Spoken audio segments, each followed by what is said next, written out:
Jaya Gopi Jana Vallabha Giridharadhari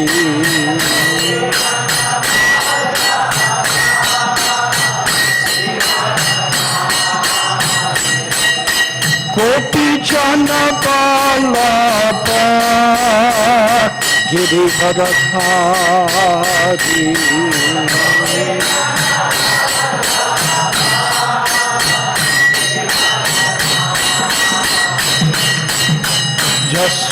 Yasodanandana Braja Jana Ranjana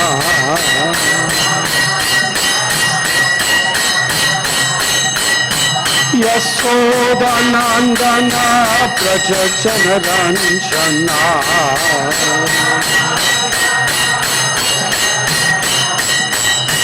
Yamuna Tira Vanachari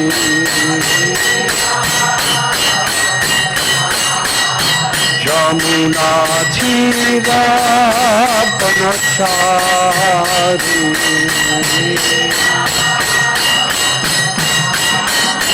Yamuna Tira Vanachari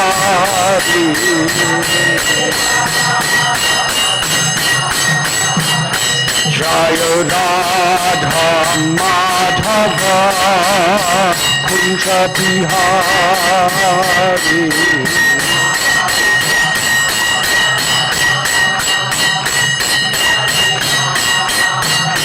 Jaya Radha Madhava Kunja Bihari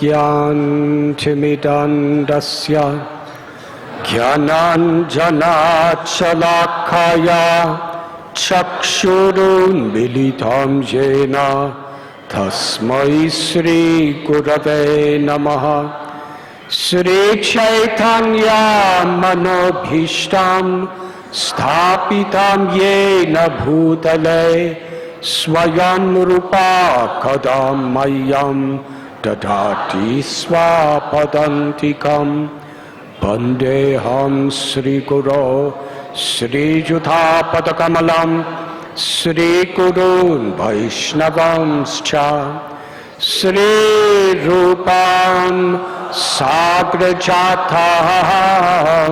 Sahakana Raghunathan Bitam Tham Sajivam Sadvaitam Savadutam Parijana Sahitam Krishna Chaitanya Devam Sri Radha Krishna Padan Sahakana Lalita Sri Vishakan Bidamscha Nama Om Vishnu Padaya Krishna Prestaya Bhutale Srimate Bhakti Vedanta Swami Niti Namine Namaste Saraswati Deve Gauravani Pracharine Nirvishesha Sunyavadi Bhaschajati Satharine He Krishna Karuna Sindhu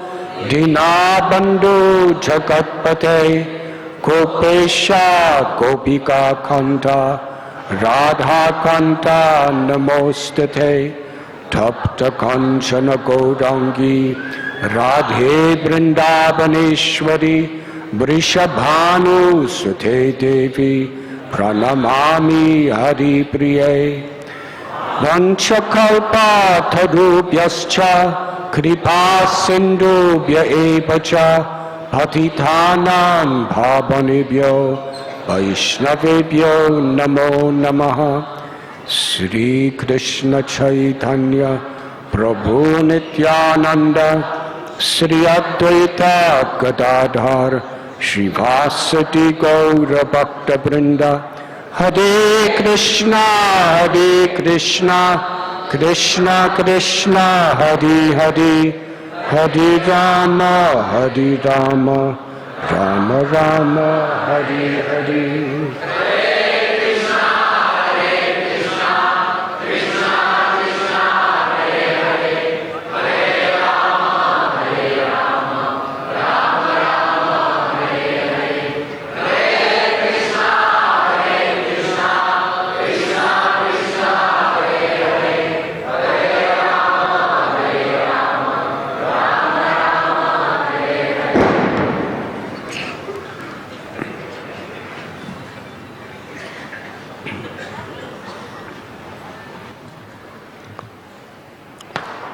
Hare Krishna.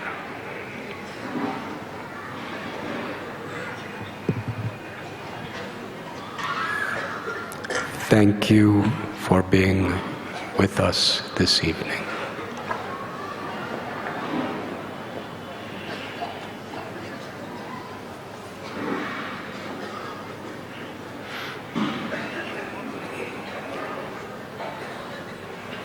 When Sri Chaitanya Mahaprabhu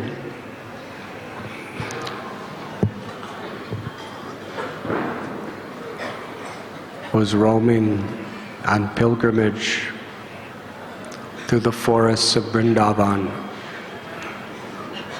he came to Govardhan hill. The first Shila, or rock from Giriraj, that he saw aroused within his heart such transcendental ecstasy of prema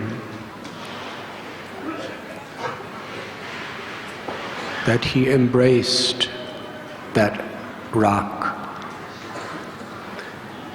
He was seeing, he was feeling his own beloved Krishna, the body of Krishna, in his embrace as he wept incessantly in joy.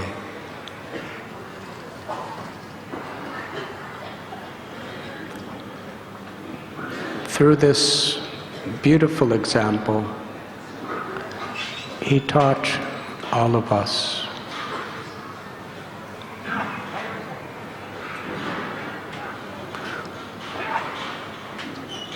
how to approach Krishna in these extraordinary ways that Krishna has manifested for us.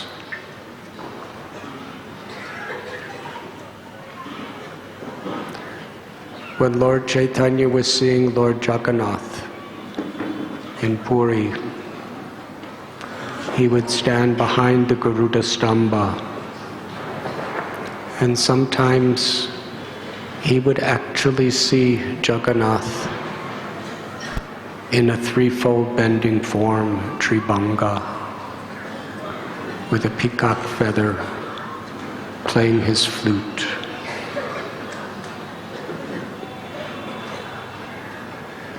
The holy name, the holy dham, the deity in the temple. In various ways, Krishna is making his presence to the world.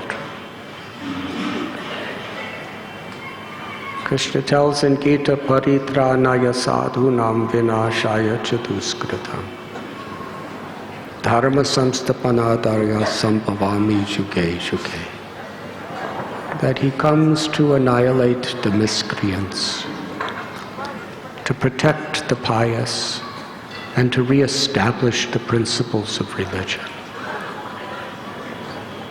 But beyond this, Krishna's deepest reason for coming to this world is to attract our hearts, to give pleasure to his devotees. Today is a festival that is celebrating all over Vrindavan. In every single temple, in every single home, ashram, in all the forests, this festival is being celebrated. Govardhan Puja.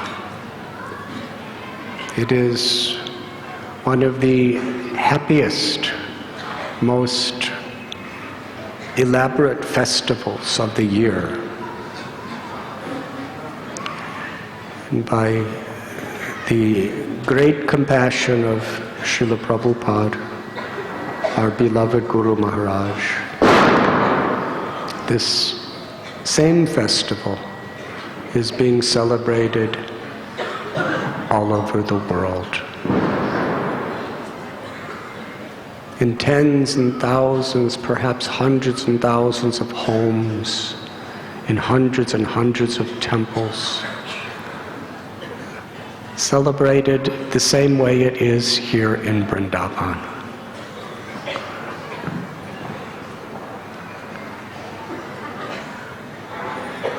When Srila Prabhupada was living in the Seva Kunja area, in his simple rooms in Sri Radha Damodar Temple,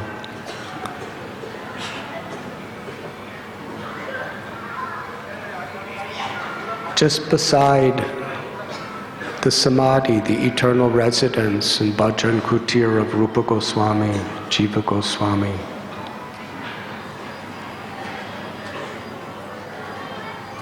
it was his prayer that he could be the instrument of the will of Lord Chaitanya, Lord Nityananda, Thakur Bhakti Vinod, Srila Bhakti Siddhanta Saraswati Prabhupada.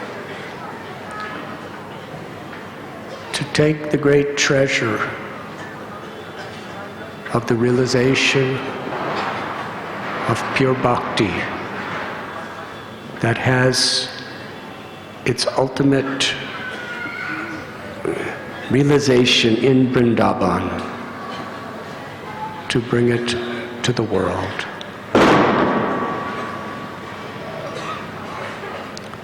Sometimes Srila Prabhupada would say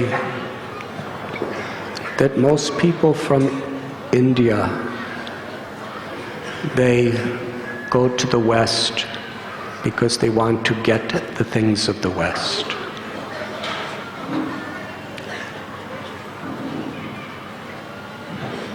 Srila Prabhupada, he said, I have gone to the West to give the wealth of India.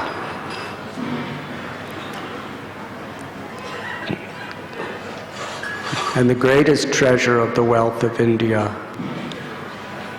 is the path of devotion.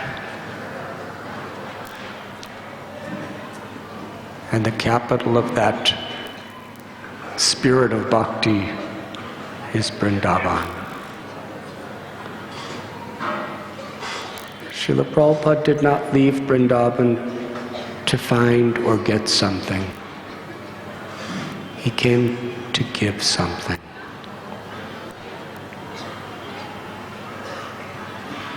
Very interesting. He was almost 70 years old. He had practically no money. He didn't have any property. He was just renting those little rooms in Radha Damodar for a few rupees a month. And he was going to the wealthiest, most powerful country in the world because he saw spiritual poverty there.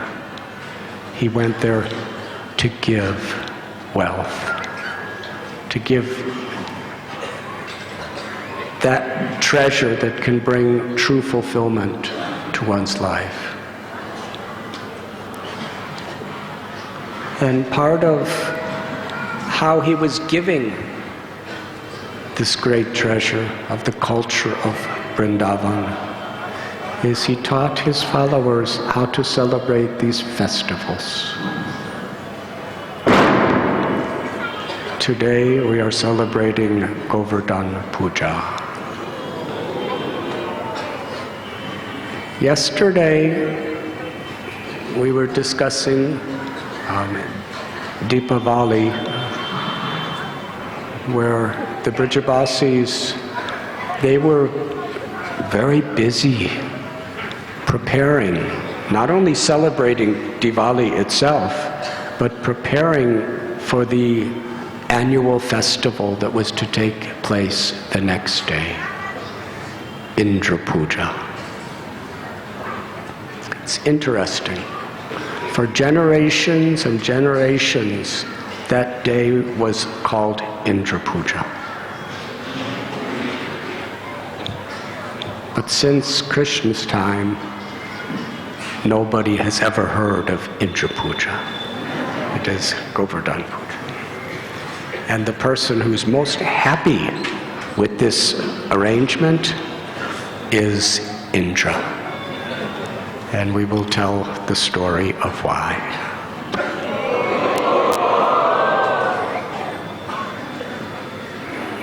Krishna promises in Bhagavad Gita, Kontaya pratijanihi name bhakta pranash. He promises that he will protect his devotees.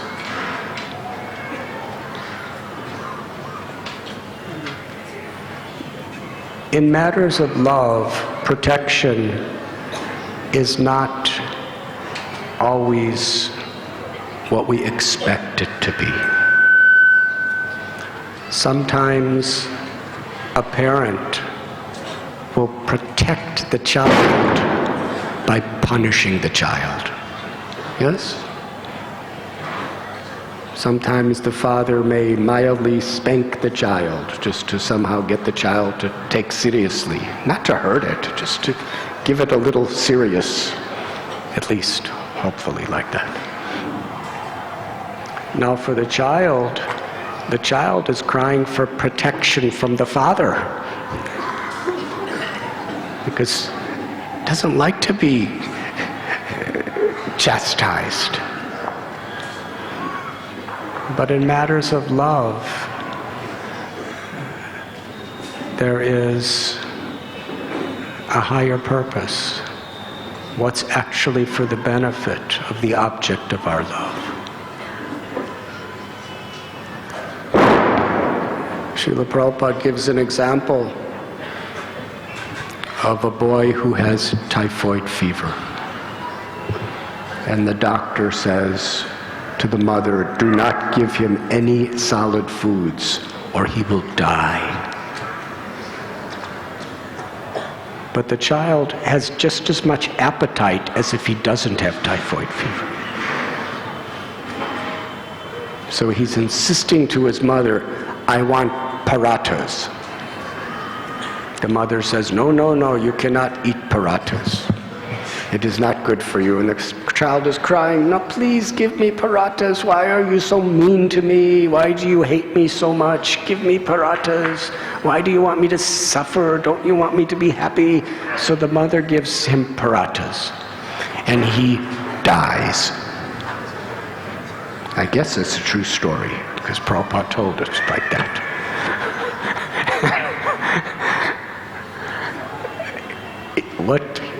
What is love? Love is not just to please the mind and senses of somebody.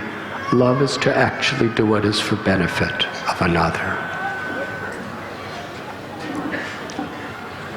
So for Krishna's devotees, what is best for them is what is favorable for their Krishna consciousness.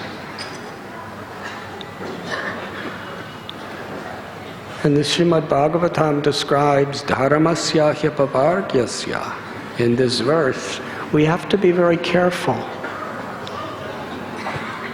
that we shouldn't even be attached to the material results of our devotional service.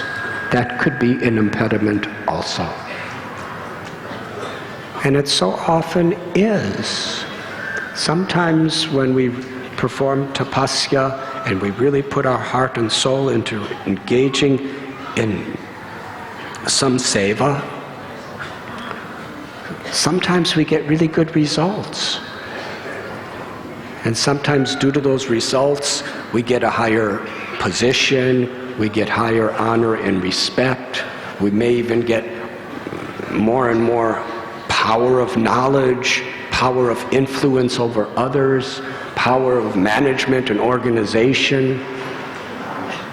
Sometimes these are external rewards for our accomplishments. But Maya, she is there to try to somehow distract us in any possible way. Even engaging in devotional service, which is the process of actually humbling our hearts and serving in a spirit of total dependence on the grace of the Lord.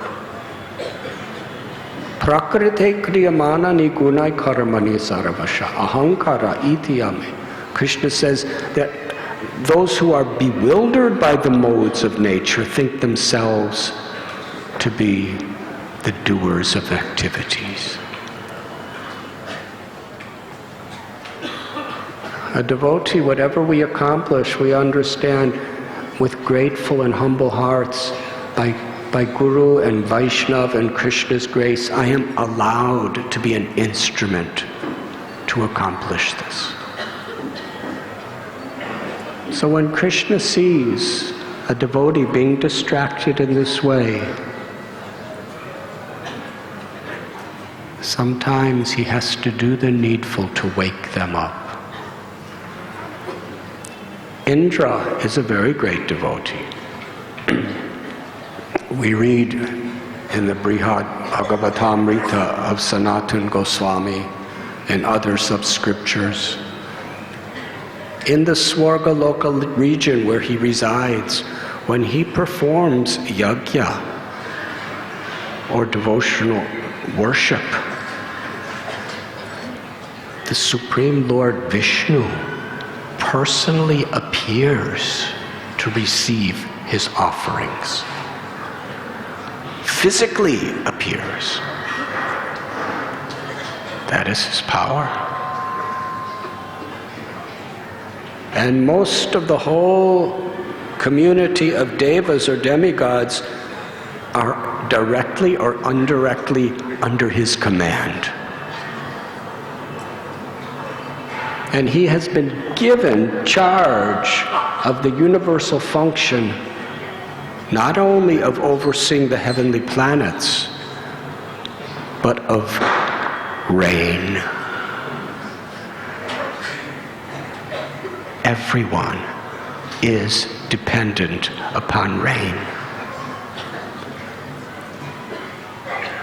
Without rain, the grass cannot grow, the trees, the flowers, or any living being. We cannot survive without rain.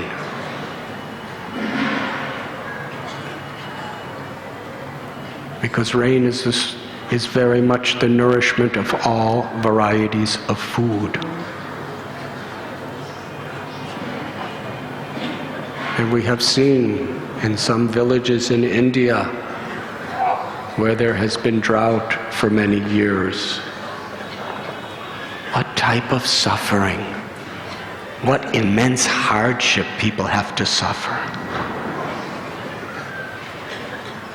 They would give everything for one good rain. It's very precious.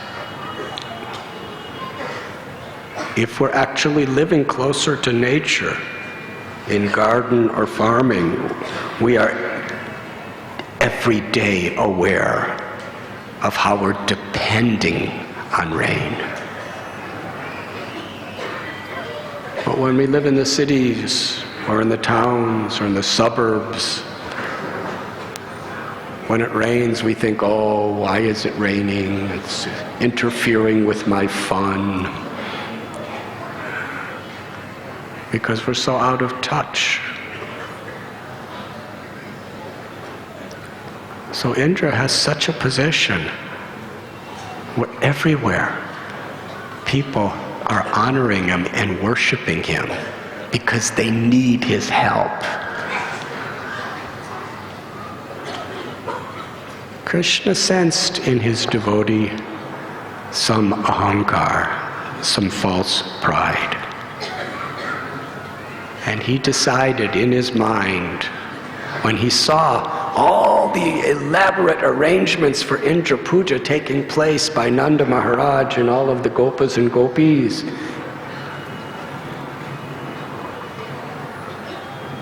with love, with compassion, he decided, I have to protect Indra.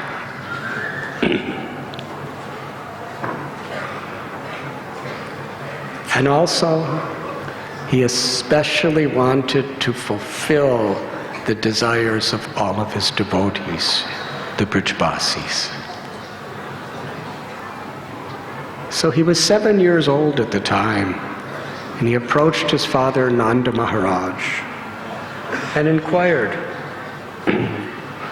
can you tell me what is this endeavor that all of you are undertaking? What is the nature of this sacrifice? Who is it for? What is its purpose? How are you going to execute it? And what do you hope to achieve from it? Now when a 7-year-old little boy asks this question, and you're really in the middle because Nanda Maharaj is the king, he's ahead of everything, he's arranging. Some of us who have done organization of big projects, we know how you become really, really busy. And Krishna saw that he was preoccupied. So he said, we are family members, there should be no secrets. Please tell me everything. And Nanda Maharaj, in a very simple way, he explained that we are Vaishyas, in the community of cowherd men and women. And our livelihood is in growing crops, the fruits of trees, vegetables, grains, and in all the gifts that the cow is giving us from eating the grass. And for all of these things, we require rain. Indra is the deva who supplies the rain. So every year on this particular day, the first day of the waxing moon, our forefathers have performed this Indra Puja to offer our gratitude to Indra and to satisfy him so that he will send sufficient rains. And when the sufficient rains come, then materially, culturally, spiritually, we can prosper because we'll have everything we require. It's like when somebody goes to the Ganges, they take water from Mother Ganga and offer it to Mother Ganga. In a similar way, we are taking grains that are born of rains. Indra's sending the rain, we're taking the grain from the rain and we're offering it to Indra.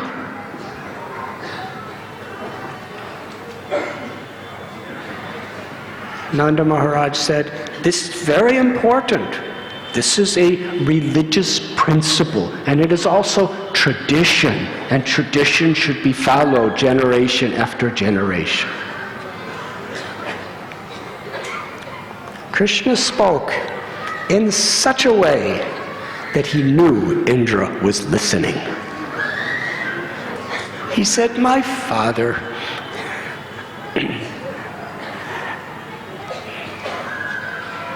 according to one's activities, one gets reaction. Those are the laws of karma. If we do good, then good things are going to come. Whatever rain is coming is according to our karma. Indra is just the executor of our karma. If we're good, we don't have to worship Indra. All we have to do is worship our good work. And Indra has to give us rains. We are living in a forest. We're not living in the cities or the villages. And in our forests, our livelihood is based on the milk of the cows, the hard work of the bulls. It's dependent on the grass that is supplied by Govardhan Hill and the blessings of the Brahmins. So we don't have to worship this Deva Indra. We should simply worship the cows, Govardhan Hill, and the Brahmins.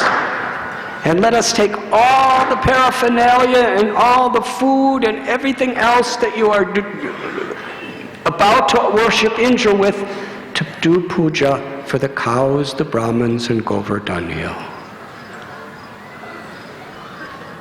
Krishna wanted to teach, because Govardhan Hill is none different than himself.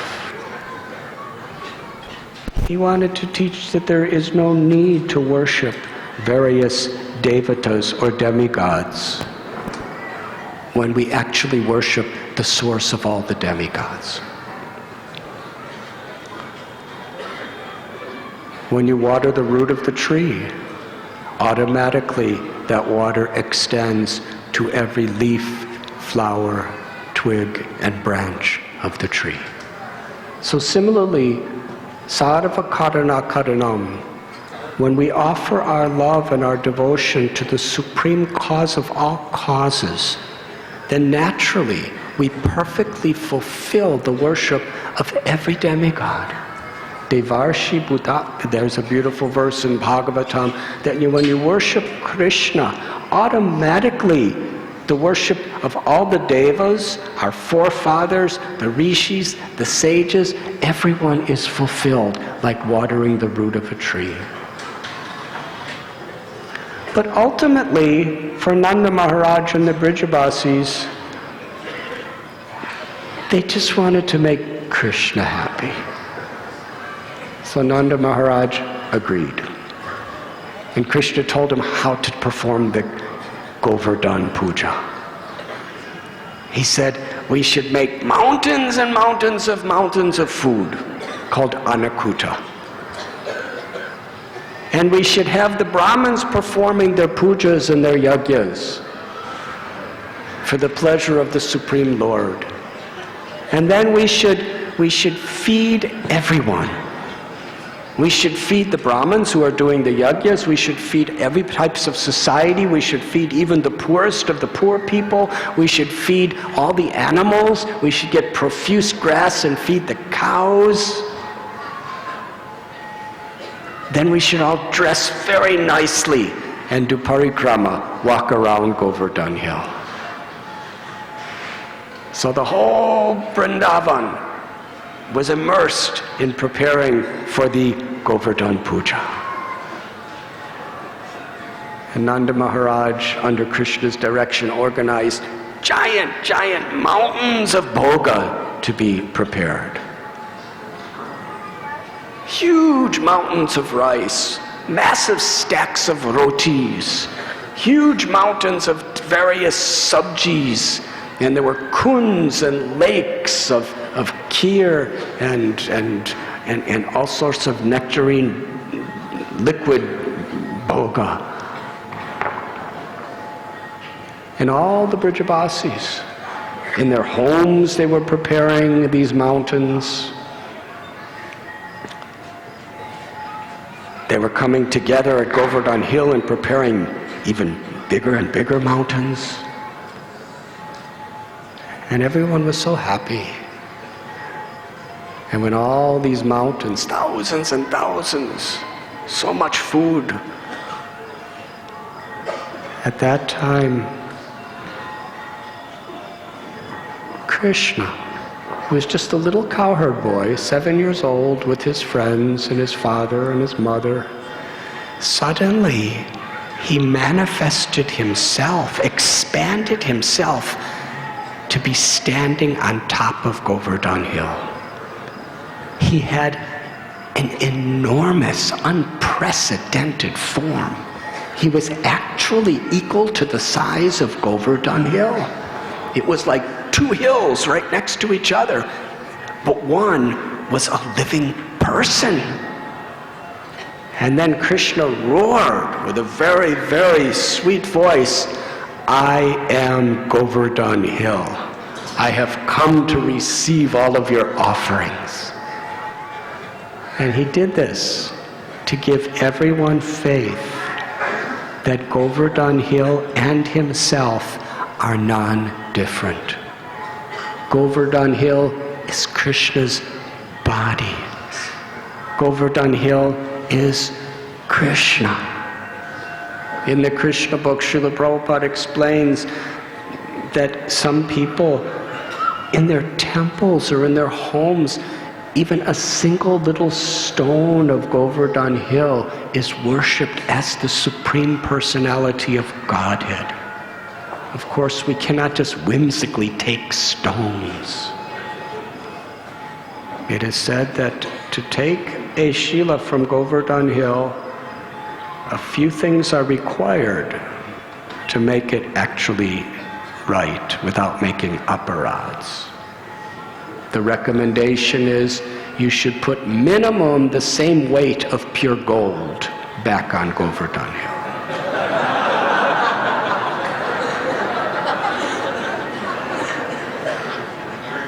And you should have the profuse, heartfelt blessings of the gurus and the superiors. And it should be given as a loving gift from a Brijavasi. These are just a few of the proper way to receive. Otherwise, we should worship Gaur-Nitai and come to Vrindavan to worship Govardhan Hill. So, Krishna assumed this magnificent form. And the little Krishna was looking at the big Krishna. And the little Krishna bowed down to the big Krishna, to the Giriraj Krishna. And Nanda Maharaj and all the Brijavasis, they didn't know what to do. They'd never seen anything like this. Govardhan Hill became a person, a mountain person, Giriraj. So they all bowed down. And then under Krishna's instruction, all the food was offered to Giriraj. And this wonderful personality of Giriraj, he assumed many hands and arms. And he started reaching out. There were long arms and short arms, and they were reaching in all 4, 8, 12 directions to receive the food. Very quickly, but very gracefully, he was picking up the mountains. He was taking in his hands the various lakes and kunds, and he was putting them all in his mouth. And the Brijavasis were watching this. This was incredible. Here was this mountainous form of Giriraj. He was reaching his arms all the way to Nandagram. Just to go into somebody's house and take their food. And as he was eating everything, and he was so happy doing, he was blissful. It was all going in his beautiful lotus-like mouth. The Brahmins and the Brajavasis, they were trying to cook more. And as soon as it was done, it was eaten. And soon there was nothing. There was not a grain of rice. There wasn't a drop of dahi. Nothing else. He ate it all. And with a beautiful, satisfied smile on his face, he called for more. Aniyor, give me more. But there wasn't any more.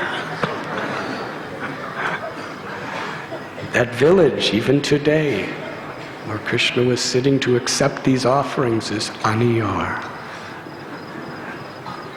Because the nature of devotion is Krishna. He is hungry for our love. And the more we feed him, the more that hunger increases. And the more he's satisfied by our love, the more our hunger increases to serve him. That is the dynamics of the ecstasy of love. In the material sense, to be hungry is a dissatisfied situation. But in devotional service, it's an impetus to increase the reciprocation of affection.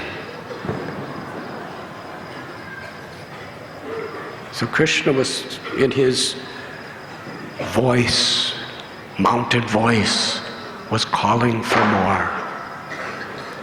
And little Krishna, who was standing with all the Brajavasis, he organized to offer Govardhan a tulsi leaf.